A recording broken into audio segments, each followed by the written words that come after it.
del Berca se va llevar la part de la veu del poble, les cartes al director. Crec que últimament n'ha vist una publicar en 8 anys, hasta si no, 6 anys.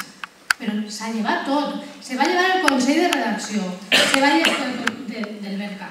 També, últimament, se ens va convocar a petició de l'oposició algunes persones, que suposa que entenem el tema dels mitjans de comunicació, a un Consell de la Comunicació d'Algemesí. Bé, doncs en aquest Consell de la Comunicació va vindre un dia el senyor Ballester, que molt bé ens va explicar com funcionava tot, quines eren les funcions de la senyora Teresa i d'una altra persona que també està en comunicació, què feien en el Berca, com si no ho sabérem.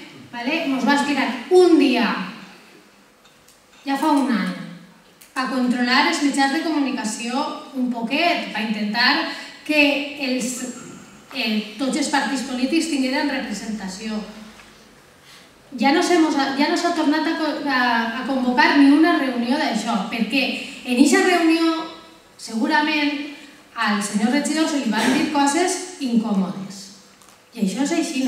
I si volem ser democràtics tenim que sentir a tots, perquè el PP està governant en aquest poble, però no té la majoria dels vots d'Algemesí. I aquesta és la llei d'on que tenim en aquest país.